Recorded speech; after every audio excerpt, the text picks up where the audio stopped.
Hello, I'm Antonio Mora. This is the newsandnews.com Day in Brief. Today's top stories in 4 minutes. It's Wednesday, September 19th at about 7:30 p.m. I may be wasting my breath again discussing the battle over the Kavanaugh confirmation because it's clear that partisans on opposite sides are dug in and will reject the other side's arguments no matter how reasonable they may be. To some extent, the passions are understandable. The influence of one Supreme Court justice can be tremendous and affect the very character of our nation for generations.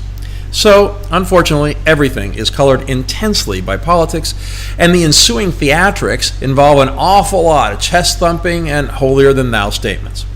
A few points today. Victims of sexual assault deserve every consideration and sensitive treatment. But Democrats seem to be demanding blind faith in what Professor Christine Blasey Ford has alleged. And nothing the Republicans do will be good enough. One senator, Mazie Hirono of Hawaii, complained today that Ford had not gotten, quote, a modicum of a fair kind of situation. Her objection that Ford had been offered Senate hearings with too quick a timeline. Is a week too quick? And rushing to judgment, as Senator Kirsten Gillibrand also insisted? Or is the Republican narrative right, that a week is plenty, and that this is all proof that the Democrats' strategy is to, quote, simply delay, delay, delay? If Republicans had offered 2 weeks, would Democrats have still said it was too quick? Republicans are insisting that time is of the essence because the new Supreme Court session starts on the first Monday in October. They conveniently seem to have forgotten that they didn't care about the need for 9 justices while they held up the Merrick Garland nomination for months. Gillibrand, among others, also argues that only allowing a week is, quote, just designed to create a he said, she said atmosphere. I'm not sure that the timeline has anything to do with that, but why have Republicans resisted having other witnesses? So far, the only 2 people mentioned by Ford have taken Kavanaugh's side. What are Republicans afraid of? However, the nominee deserves some consideration himself. After a lifetime of public service and an adult life that by all accounts has been exemplary, he stands accused of sexual assault when he was a drunken high schooler. He vehemently denies it. But how hard would it have been for the FBI to investigate for a few days and talk to all involved? It wouldn't have had to be a full-blown criminal probe decades after the statute of limitations expires. That's an argument some on the right have used to deflect from the fact that an investigation could just be an extension of the 6 Kavanaugh background checks the FBI has already conducted, which found no questionable behavior. How hard would that be? Most of the people they'd need to talk to live a few miles from the Hoover Building in D.C.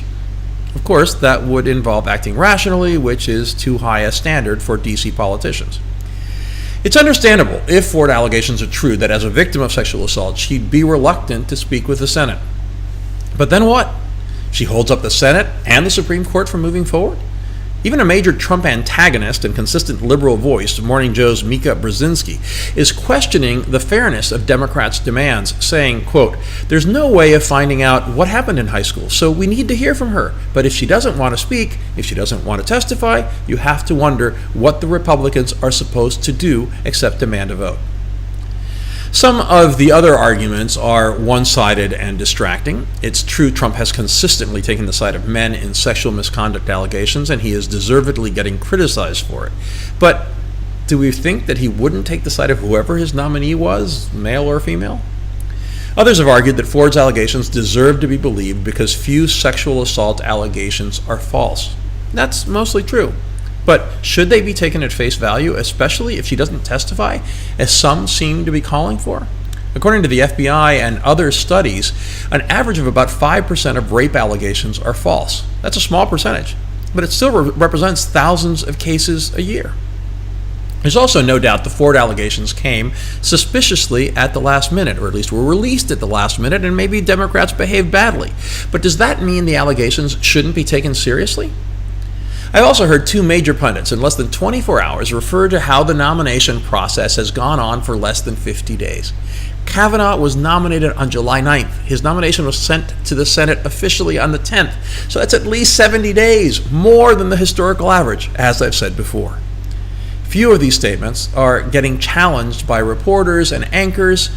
More evidence that we just live in a post-truth era and the media isn't helping. Meanwhile, you might have missed that North and South Korea have agreed to a nuclear-free Korean peninsula.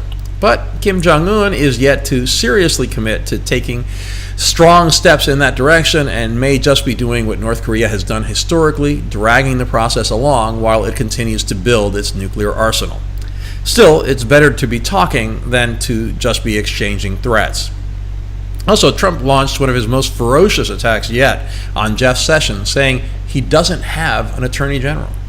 Trump visited the Carolinas today and promised the federal government would do everything necessary to help them recover from the ravages of Hurricane Florence.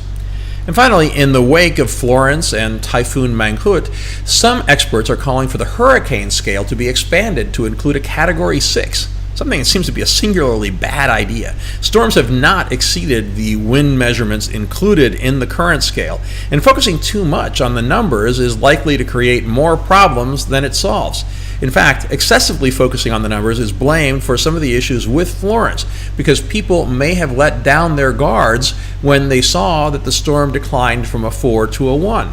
People have to remember that even tropical storms could cause lots of damage, as Miami saw again last year after Irma, which didn't even bring hurricane-force winds to the area.